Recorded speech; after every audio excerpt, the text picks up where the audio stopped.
श्रीमद्भागवतम दशम स्कंद भगवान कृष्णंकर लीलामृत कथा।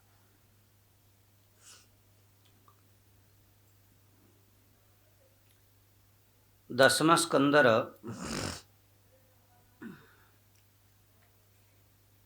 विशेष भाव प्रथम अध्याय भगवानकर आविर्भावर भूमिका भगवान सुखदेव गोस्वामीपाद राजर्षि परीक्षित को कहते। तापरे द्वितीय तृतीय चतुर्थ भगवानकर प्राकट्य लीला, गर्भधारण, स्तुति, प्राकट्य लीला एवं पंचम अध्याय मध्य पंचम अध्याय नंदोत्सवर कथा, षष्ठ अध्याय पूतना उद्धार, एपरिकी दशम स्कंदर दशम अध्याय पर्यंत पौगंड लीला ए बाल्य लीला कथा कहते। तापरे पौगंड लीला 16 अध्याय पर्यंत, 17 अध्याय पुणी विशेष भाव कैशोर लीलार अयमारंभ एवं तापरे मथुरा गमन 36 अध्याय 35 अध्याय विशेष मथुरा लीला को अति संक्षेप समापन करी शेष 46-47 अध्याय उद्धव संदेश, तापरे द्वारिका लीलार कथा। भगवान कृष्णंकर धरावतरण 129 वर्ष से 11.5 वर्ष वृंदावन रे ब्रजरे माधुर्य लीला एवं मथुरा रे 29 11.5 गला कितरे ला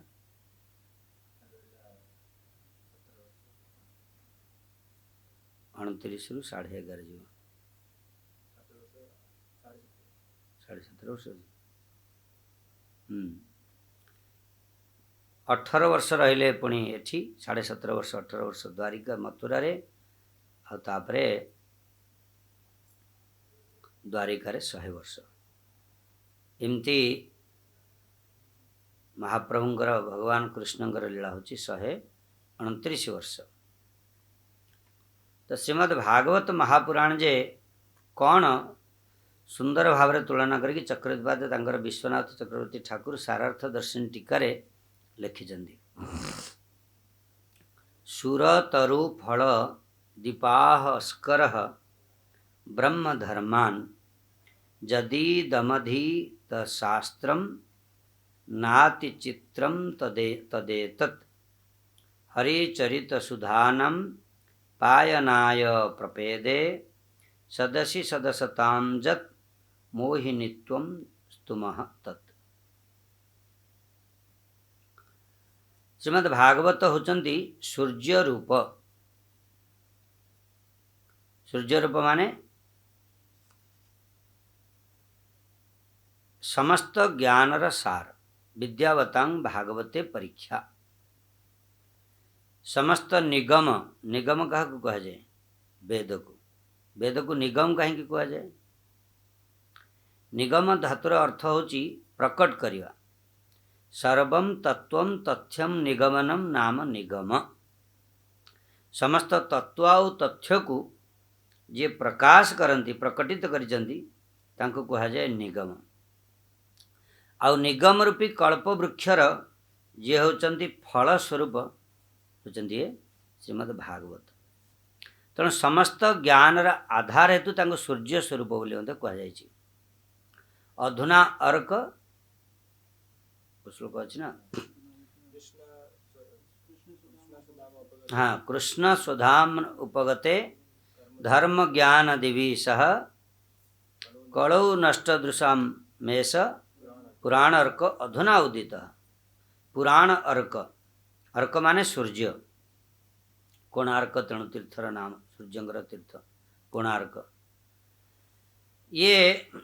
भागवत को सूर्य सहित कहीं तुलना करा जमती सूर्यंकर उदय हेले कुहुड़ी लुचि जाए, अंधकार हटि जाए एवं समस्त जो माने पद्म फूल फुटी जाए। अतएव ये अज्ञा जो कलिर कलमश दूर करने सूर्य होचंती भागवत होचंती सूर्य समान। कलु नष्ट दृशाम दृष्टिकोण बदल जाए भाग माने कली जुगर प्रभाव द्वारा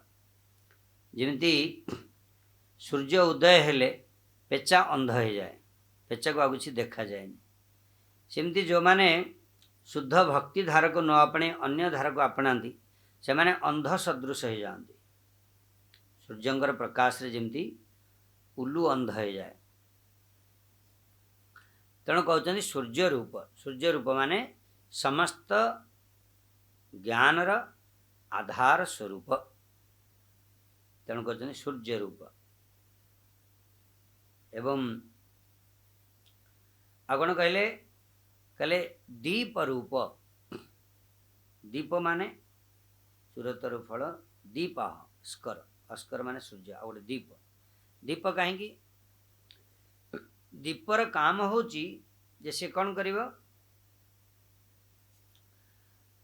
तमर वस्तु को प्रकाशित करदेव, वस्तु परिचय करदेव जे को वस्तुटा को जगह अच्छे। अंधकार दीपर परिचय वस्तुर परिचय मिल पारे किंतु से घरे जो दीपटे जलीगला ताले बुझी होटा कौन थुआई से कौन थुआई से वस्तुटा कौन थुआई। तेणु भागवत होती सेमती दीप स्वरूप। दीप माने कि आत्म वस्तु कोटा अनात्म वस्तु कोटा यार परिचय दे दियंती। भगवान किए, जीवात्मा किए, माया कौन, बद्ध जीव किए, मुक्त जीव किए, ये समस्त विषय परिचय प्रदान कर दियंती कैसे भागवत। तेणु होती दीप सदृश। आ गोटे दीपर गुण होची अंधकार को हरण करे, अंधकार को हरण कर दियंती किए दीप प्रदीप शिखा। अंधकार भागवत सेमती उदय हेले अज्ञान रूपी अंधकार दूर हो जाए। आ गोटे हूँ अंधकार जो दूर हो गले भय मध्य पड़े जाए। अंधकार थे मनुष्य को कौन लगे भय लगे, अंधकार दूर हो गले भय मध्य दूर जाए। तेणु भागवत होती भय विनाशक मध्य। जस्या वै श्रूयमाणायम कृष्णे परम पुरुषे भक्ति उत्पद्यते पुंसा शोको मोह भयापह। दीप स्वरूप से तीन टा जाक को दूर कर दियंती।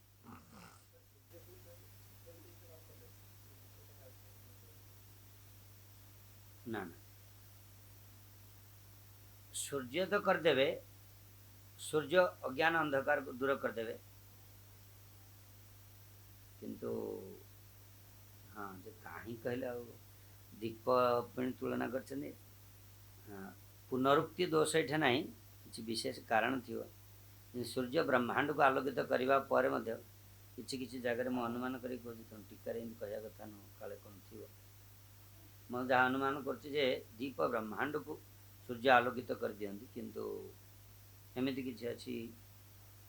अंधकार सेठी सूर्यंकर किरण मध्य प्रवेश करें सी अंधकार को दूर करने प्रदीपर आवश्यक अच्छे। जमीक प्रत्येक जगह जगह जाकि पहुँची प्रत्येक जीवात्मा मान हृदय कंदर अंधकार दूर कर दिए भागवत। एवं नहीं एठी किंतु सूर्य को ज्ञान सहित तुलना कराई माने निगम वृक्षर फल जी जमती ज्ञान होचंदी वेद। वेद रूपक कल्प वृक्षर फल होचंदी किए सूर्य। भागवत भागवत ने सूर्य। तेणुक सूर्य को प्रकाशमय और ज्ञानमय बोली कहुए। भागवत को ज्ञानमय बोली कहुए। आ दीपटा ये दृष्टि कहुई कि दीप अंधकार को हटे दियंती जो तो करती गोटे गोटे गोटे गुण को लेकिन प्रकाश विचार दे एवं वस्तुर परिप्रकाशक। सुरतरु रूप सुरतरु माने कल्पवृक्ष। कल्पवृक्ष समस्त प्रकार आशा आकांक्षा आशा अभिलाष को पूरण कर दियंती सेमिति ये भागवत एपरि एक वस्तु सुरतरु कल्पवृक्ष फल बोली कह जाय छी किंतु ये सुरतरु बोले मते कह छी कल्पवृक्ष बोली कोन पई ना केवल चारि पुरुषार्थ नहीं आशा समस्त जो आशाटा अच्छी से आशाटा कौन पुरुषार्थ बोली कह जाए आम जो करी पाइबा चाहूचे से पुरुषार्थ तो चारि पुरुषार्थ हूँ धर्म अर्थ काम मोक्ष किंतु एपरिक पंचम पुरुषार्थ शुद्ध भक्ति की मध्य प्रदान कर दिए किए भागवत तेणु सुरतरु एवं निगम कल्पतरु रसमय फलस्वरूप निगम रूपी वेद रूपी कल्प वृक्षर फलस्वरूप होचंती ये भागवत अर्थात कौन कि फल बोली ये कहीं कहले निगम कल्पतरु गलितम फलम फल बोली कहीं कहले कहते फल रूप सुरतरु फल ये कहते जे प्रोज्जित कैतव अत्र जे कापट्य धर्म को परिहार करी साध्य साधन शिरोमणि होचंदी श्रीमद् भागवत साध्य साधन जे शिरोमणि वस्तुप्रद माने जेमती पंचम पुरुषार्थ रे वैकुंठ रे भक्तिटा मध्य पंचम पुरुषार्थ रे आसुची नहीं वैकुंठ भक्ति ना विशेष भाव में ये भक्ति साधारण भक्ति मध्य है जो किंतु साध्य साधन शिरोमणि माने चरम साध्य जोटा रागानुगा भक्ति चरम साधन आउ परम प्रयोजन वस्तु साध्य वस्तु राधा दास्य आदि ये सब गंध प्रदान कर दिए ये भागवत तेणु कहले सुरतरु फल एवं निगम कल्प तरुल रसमय फल रूप एवं आउ गोटे कहते मोहिनी रूप कौन पे वंचित कले किंतु देवता मान को पियाई देले अमृत पान करे सेमती भागवत एपरी जे सेवा सुख रूप जे रसर पदात्री रस को प्रदान कर पारंती किए भागवत किंतु जमती कि अधिकारी मान को पिबत भागवतम रसमालयम मुहुर तेणु कंडीशनटा देइचंदी अधिकारी किए रसिका भुवि भावुका रसिक भावुक मान को मध्य से कौन करती रस प्रदान कर पारती किंतु अन्य मान के भागवत पढ़िले मध्य से दूरे जाते रसर अमृत प्रदान करती तामाने एठी कहते मोहिनी रूप से जहा हो तेणु ये श्रीमद् भागवत महापुराण दशम स्कंदरे आज आम आरंभ करवा दशम स्कंदर प्रथम श्लोक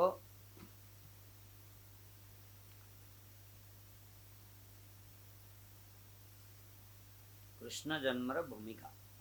प्रथम श्लोक प्रथम अध्याय वर्णन कर कथितो वंश विस्तारो भवता सोम सूर्ययो राज्ञां चोभयवंश्यानं चरितं परममद्भुतं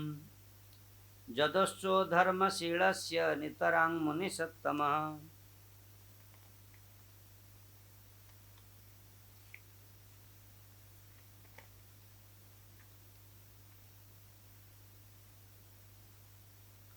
तत्र अंशेन अवतीर्णस्य विष्णु विरिजाणि संसनः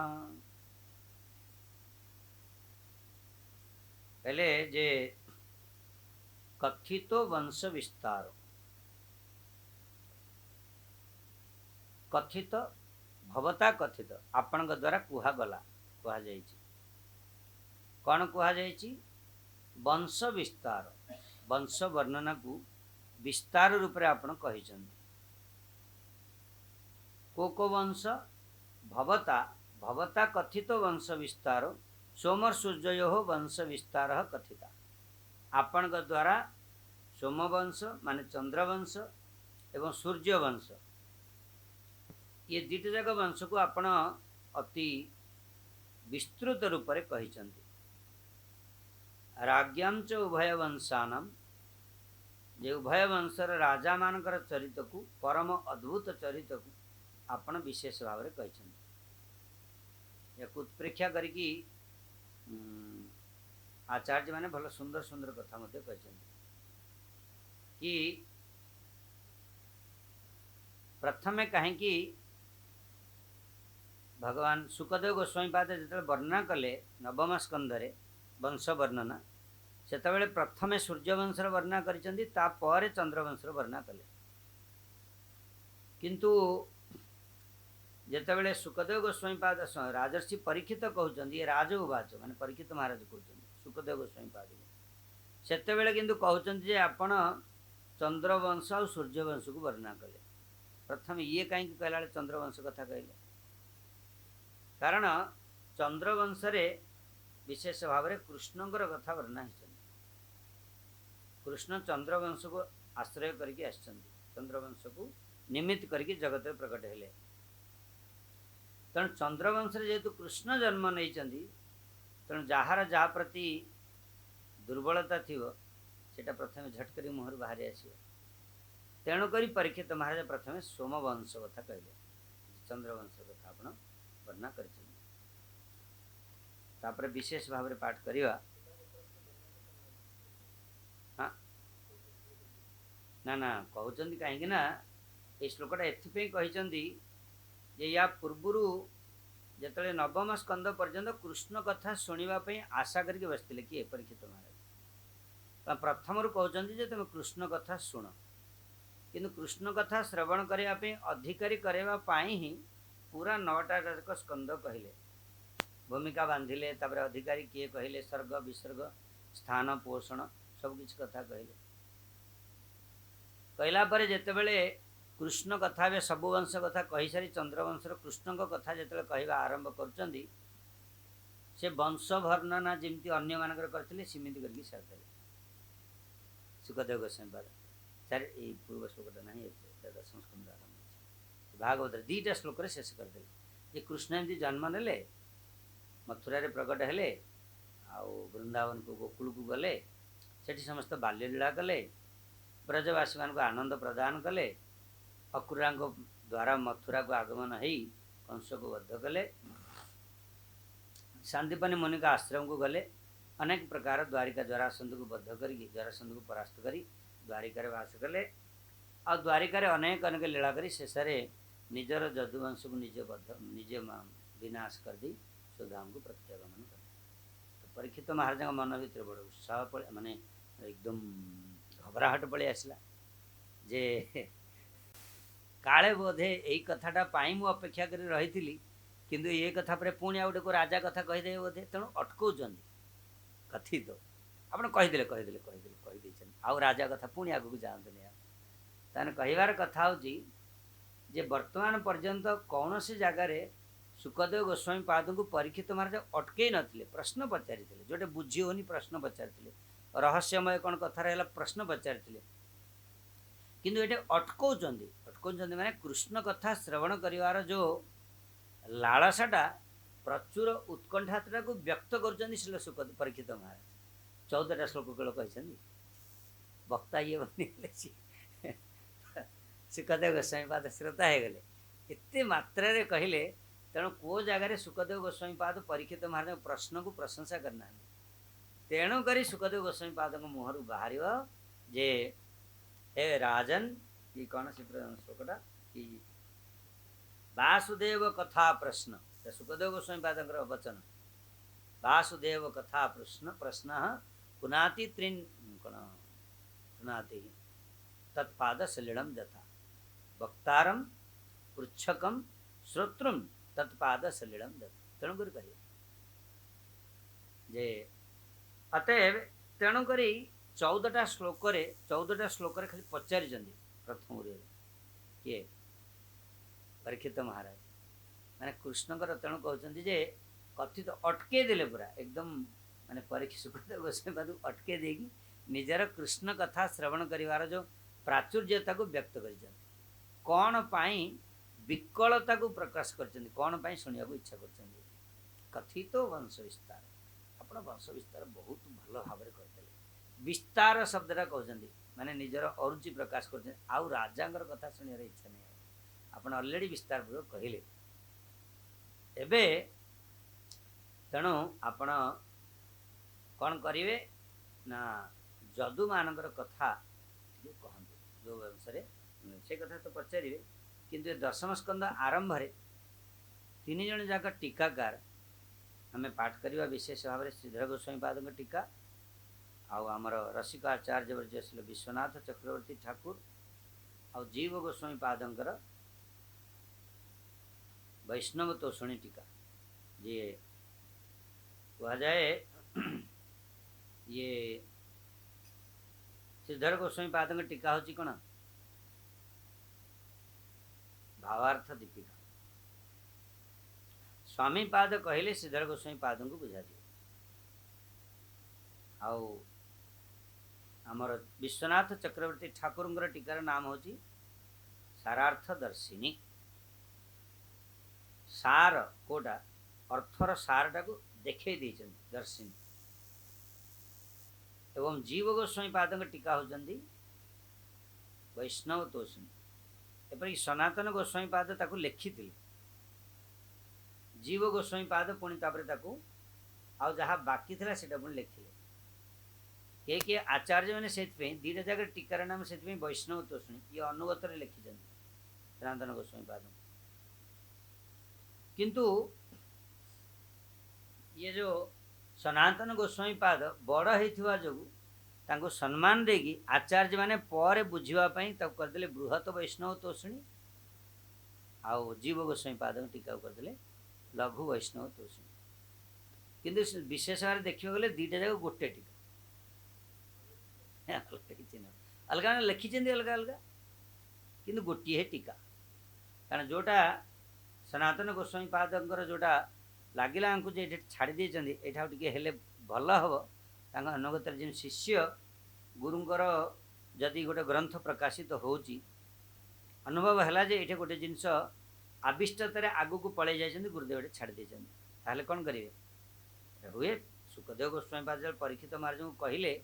लीलाटा क्रम अनुसार ना भागवत जो लीला कहते जे कृष्णकर ये लीलाटा है तापर ये लीलाटा है भागवत वर्णा होती सेमती नुह आग पछ हो जाए कारण लीलाटा कहते स्मरण कर स्मरणटा मन कुआड़े गति करी किसी मान अच्छी तेणुक लिखले आविष्टता पलि जाइए गोटे अर्थ छाड़ी देते अन्य कड़े पलैले से पूरण कर जीव गोस्वामी पाद तेणु दशम स्कंद आरंभ जीव श्रीधर गोस्वामी पाद प्रथम पढ़ा श्रीधर गोस्वामी पाद टीका तापर जीव गोस्वामी पाद तापर आसिले चक्रवर्ती पाद चक्रवर्ती पादंकर टीका को पूर्णांग टीका बोली कह जाए तेणु सारार्थ दर्शिनी कहीं पूर्णांग टीका से आज पर्यंत अन्य जेते आचार्य माने माने जो वर्तमान जो सब आचार्य माने पाठ करपरिक श्री संप्रदाय माधव जो निम्बार्क संप्रदाय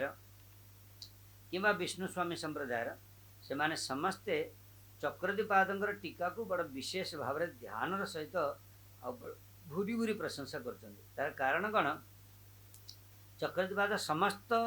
आचार्य मानकर टीका को अवलंबन कले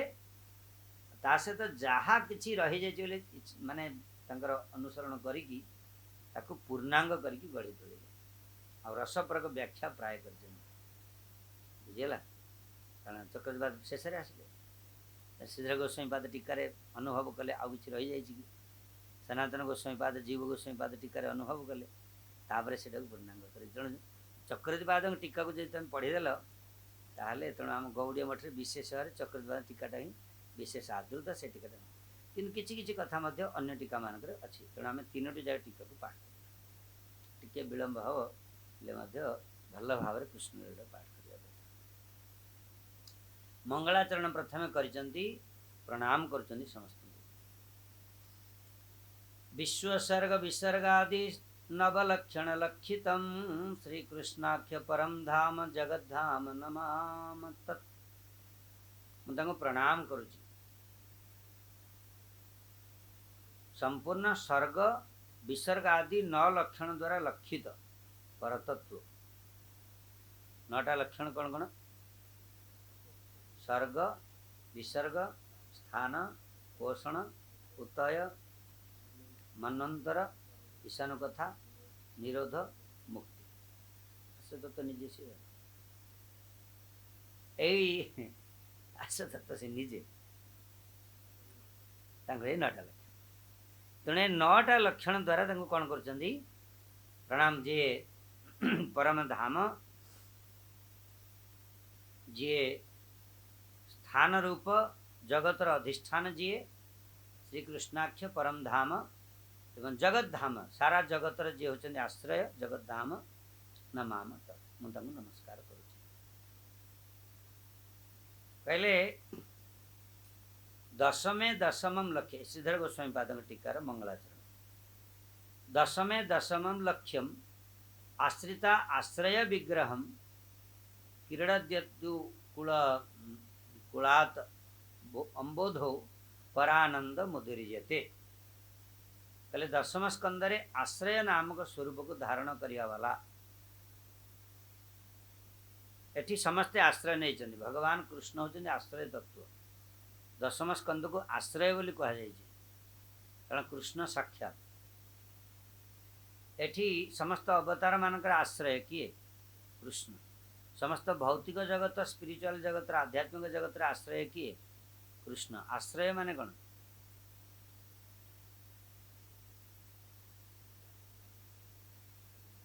हाँ, जे समस्त आश्रय प्रदान करि परंती, जेमि आधार, जगत धाम, धान, आधानम, विधानम,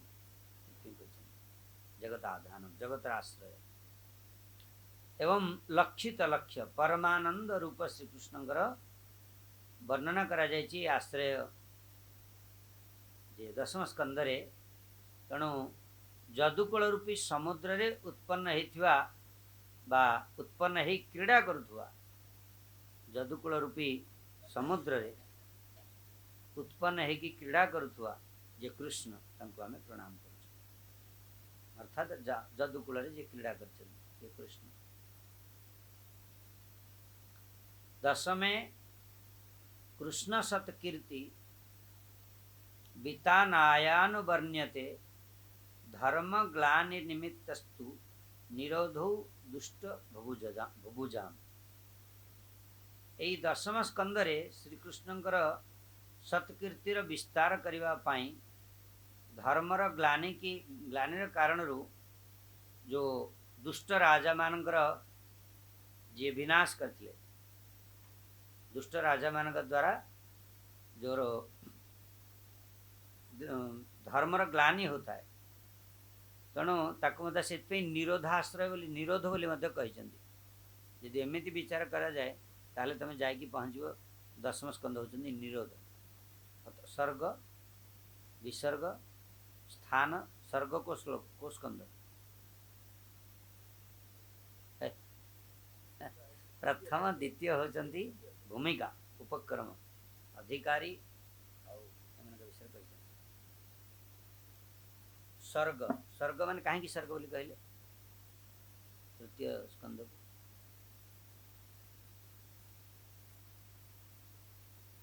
तृतीय स्कंद को इथपे सर्ग बोली कहले सेठी समस्त भगवान कर अवतार जे विष्णु निज जगृह पौरुषम रूपम समस्त विष्णु मानकर प्राकट्य अवतार मान कथा कहते, कारण सी ही सृष्टि कर महाविष्णु। जे विसर्ग कहीं कहले चतुर्थ स्कंद को। चतुर्थ स्कंद होचंदी ब्रह्मांकर सृष्टि कथा कहते। ब्रह्मा तांकर जेते सृष्टि करछन, चतुर्थ स्कंद होचंदी ब्रह्मा। ब्रह्मा होचंदी विसर्ग। सर्ग माने होची रॉ मटेरियल टा। भगवान माया देवी की इक्षण करिकी कौन बाहर कले 26 तत्व। तो हेटा इनग्रेडिएंट्स माटी, पानी, पवन, अग्नि, आकाश, 5 स्थूलभूत, 5 सूक्ष्मभूत कौन कौन? शब्द, स्पर्श, रूप, रस, गंध, 5 कर्मेंद्रिय, बाक, पानी, पाद, पाए, उपस्थ, पांच ज्ञानेन्द्रिय कौन कौन चक्षु कर्ण नासिका जिह्वा रसना त्वचा आउे मन बुद्धि चित्त अहंकार एटा हूँ इनग्रेडिएंट्स आपको कहते स्वर्ग विसर्ग माने ब्रह्मा से इनग्रेडिएंट्स गुड़ा नहीं कि इंजीनियर प्लानिंग रे सब तैयार कले स्वरूप सब सृष्टवा पुराणे विविधान जय आत्मशक्तिया वृक्षान सरीसृपन खग दंश पशु सब तैयार कले ब्रह्मांकर सृष्टि हूँ विसर्ग भगवान जो डायरेक्ट सृष्टि से सृष्टि करदेला तार कौट रे स्थान निरूपण किए गोटे अच्छा पंचम स्कंद स्थान निरूपण भूलोक भूगोलोक महलोक जनलोक तपलोक सुमेरु पर्यंत सब किसी स्थान निरूपण पंचम स्कंद स्थान तापर पोषण प्रश्न आसला जे सब जीवात्मा मैंने पड़ी रही स्थान मानक उद्धार हम केमती तेणु पोषण पोषण मान कौन पोषण नाम तदनुग्रह भगवान अनुग्रह अनुग्रहटा से नामर नामटा होती अनुग्रह तेणु अजामिल चरित कथा षष्ठ स्कंद पोषण तापर कौन पुति पुति माने वासना सप्तम स्कंद किंतु अनुग्रह थिले पुति न आसिले हबनी माने उन्नत शुभ वासना प्रहलाद महाराज उद्धार हेले शुभ वासना प्रहलाद महाराज पुति माने वासना वासनाटा दी प्रकार पुति च वासना प्रोक्ता दीटा शुभ वासना और अशुभ वासना तापरे स्थान मनंतर कथा ला अष्टम स्कंदरे तापरे मनंतरे मनंतर माने अष्टम स्कंदरे सब कही प्रत्येक मनंतर केमती मनंतर परिवर्तन हेले 7 जन जाक बदलिए वामन महाराज कथा से कहले इंद्र ऋषि माने आउ सबू मनंतर अवतार जो नहीं आसती ये समस्त कथा अच्छी बोधे अष्टम स्कंद ईशानु कथा भगवान अनुगामी राजा मान वंशानुचरित ईशानु कथा निरोध होती कोटा दशम स्कंद निरोध कौन ना प्रकट हेले तो निरोध लीला दी प्रकार बोली कहते जे समस्त सबकि लीन कर किंतु एठी निरोध अर्थ हूँ दुष्ट राजा मान विनाश कले निरोध कले विनाश करदे तेणुक दशम स्कंद बंद कौन बोली कहुए निरोध बोली कह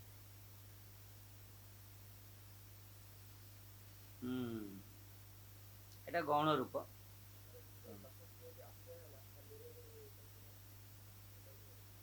ना ना ना निरोध दशम स्कंद निरोध मुक्ति होती एकादश स्कंद आश्रय होती द्वादश स्कंद किंतु ये आश्रय दशम स्कंद को पूरा बोले ये कारण से भगवान कृष्ण ही दशम स्कंद आसिले आ दशम स्कंद ही आश्रय बोली कहते दीटा जाक कहते किए आचार्य मैंने आश्रय कहते कौन द्वादश किंतु निरोध से कहते द्वादश स्कंद किंतु से कहते गौण रूप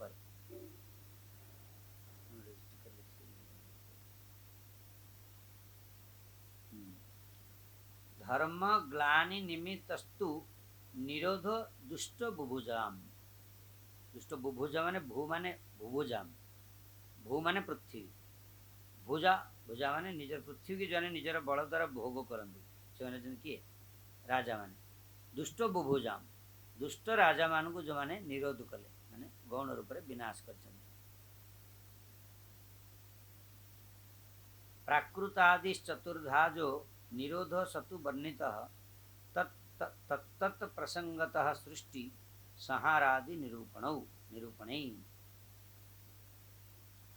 पहले प्रसंग अनुसार प्राकृत नैमितिक नित्य और आत्यंतिक 4 प्रकार जो प्रलय कहुई ताहार मध्य सृष्टि संहार आदि निरूपण सहित तत्त प्रसंग वर्णना करा जावा प्रसंग 4 प्रकार अच्छी कौन प्रलय कौन कौन प्राकृत नैमितिक नित्य और आत्यंतिक प्राकृतिक प्रलय हूँ जोटा मुझे कही नहीं प्रकृति जमी सृष्टि हुए सेमती लीन हुए पृथ्वी जो गंधटा पड़े जाए सी ही जल हो जाए यहाँ हूँ प्राकृतिक प्रलय जलटा जो रूप पड़े जाए रस पड़े गले से ही अग्नि हो अग्नि जो रूपटा पड़े से ही वायु हो वायु जो स्पर्श पड़े से ही आकाश हो शब्दटा पड़े गले से ही भगवान देव लीन शून्य भगवान आउ गोटे नैमितिक प्रलय प्रलयटा हूँ गोटे जो गोटे कल्प पर जो प्रलयटा हुए ब्रह्मा ये लीन हे हूँ नैमितिक प्रलय आ गोटे नित्य प्रलयटा बोधे ब्रह्मा मत से लीन आत्यंतिक प्रलय पूरा समस्त भौतिक जगत ही क्षीर कारण व्यवसाय विष्णु शरीर लीन कहती आत्यंतिक प्रलय एमती हूँ चारि प्रकार प्रलय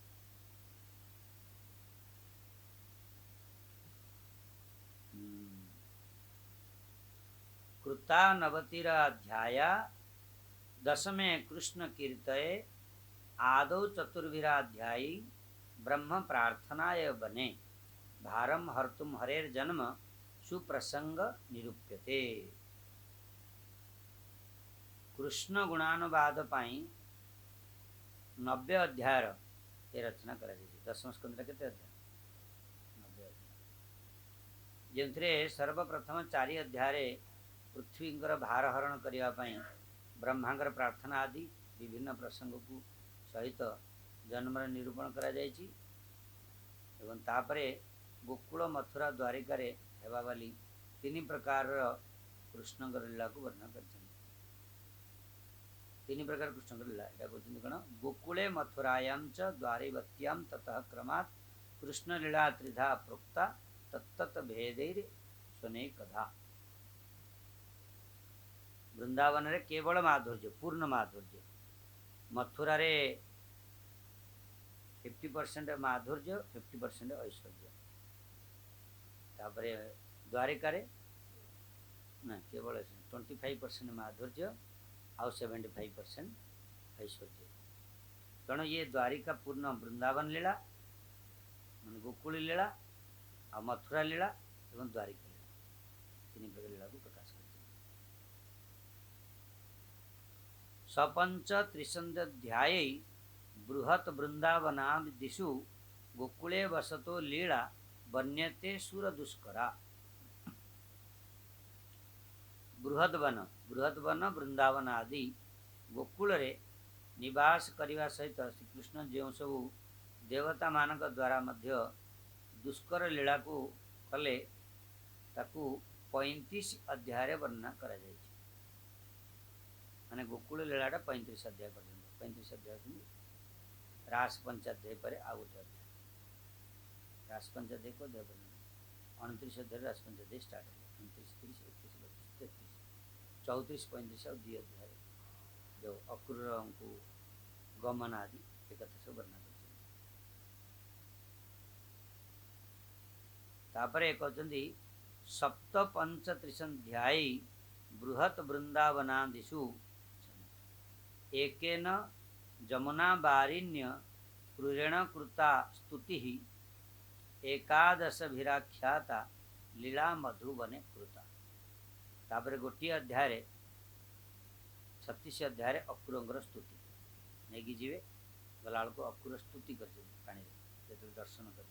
स्नान कला जमुना जल रे अक्रूर जिते जाकि भगवान को दर्शन कले से बाहर को देखिले जे से कृष्ण बलराम बसचंदी गोटे रथ उपरे सन्देह हो गला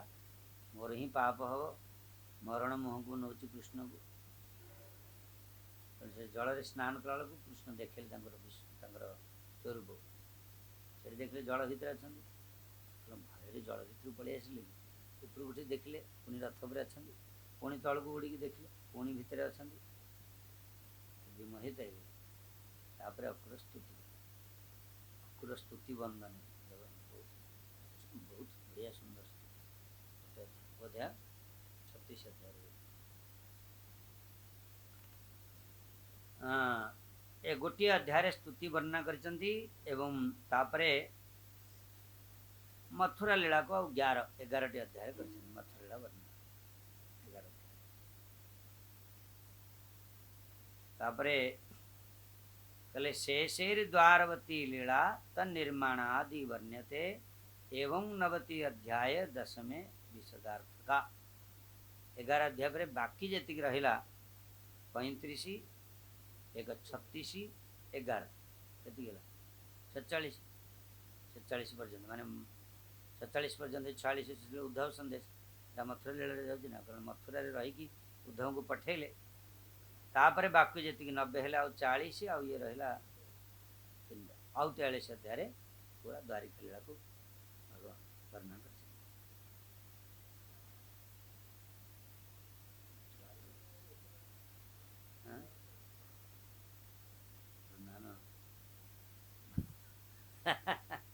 द्वारिका लीला खाली तो स्टोरी कथा कहले कौन कौन कर बेसी समय से रही भगवान 100 वर्ष लीला भगवान मात्र 11 वर्ष सी आसी केवल 29 वर्ष लीला को वर्णना करने 40 अध्याय वर्णना कले और तुम मन संतुष्ट होनी 100 वर्ष लीला कर मात्र 43 अध्याय वर्णना कर कथिका तो यहाँ पुणी 11.5 वर्ष रहिले गोटे वृंदावन में ताकू वर्णना कले 35 अध्याय वर्णना करें आहरी सुखदेव गोस्वामी परीक्षित महाराज प्रश्न शुणिकी कहले आउ हबनी अधिकारी नुहति एवं वर्णना कले ये तो प्रश्न कले जे कौन सिक्किम बांध कले ओडिया अच्छी ना जे रास पंचायत कथा शुणिकी परीक्षित महाराज भितर प्रश्न पलि आसला अवश्य प्रश्न आम मान कले से सुखदेव गोस्वामी बात कनक्लूजन कले मन मन भाग नहीं आउ अधिक उपरी कहले भल रखा कारण माधुर्य बाल्य लीला कौमार लीला पवन लीला किशोर लीला हाँ पंचायत 5 गीत पूरा वर्णना सीना कले किंतु बरंगे से तो निजर भगवान जब चैतन्य महाप्रभु रूप में आसिले से रूप गोस्वामी पाद होती मन सर्व श्री चैतन्य मनोभीष्ट स्थापित जैन भूत से मनोभीष्ट पूरक होती किए रूप गोस्वामी पाद जोटा बड़का था से पूरण कर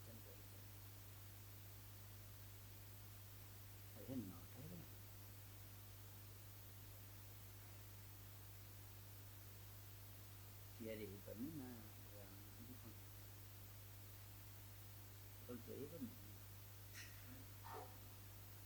कृष्णावतार चरित श्रवणमृत निर्वृत उक्तानुबाधे निश्चुक्या द्राजा पृच्छति तत्पुनः कथित वंश विस्तार इति तेणु कहते जे शेष प्रथम अध्याय कंस देवकीर पुत्र मान निजर मृत्यु को शुणी भयभीत हो तार 6 गर्भ को नष्ट करी मारिदे वर्णना कर कृष्ण अवतार चरित्र को श्रवण रूपी अमृत आनंदित हो राजा परीक्षित नवम स्कंदरे वर्णना करा प्रसंगर उल्लेख अनुवाद उत्पन्न उत्सुकतार कारण को पुनः कृष्ण चरित्र को पचार मैंने से गोटाक कृष्णकर लीला अल्प वर्णन भीतर उत्साह प्रदान कर उत्सुकता पड़े क्या भीतर परीक्षित महाराज विषय तेणु सी ये कथित वंश तेणु कहते कथित वंश विस्तार इति तेणु कथित वंश विस्तार 10 स्कंद आरंभ काली पढ़ा जीव गोस्वामी पाद केमती मंगलाचरण कले कौन कही 10 स्कंद आरंभ दुईटा श्लोक को नहीं चक्रद्वार कौन कही पढ़ी जीवा 10 स्कंद ठीक है वांछा कल्पतरुभ्यश्च कृपा सिन्धुभ्यैव च पतितानां पावनेभ्यो वैष्णवेभ्यो नमः।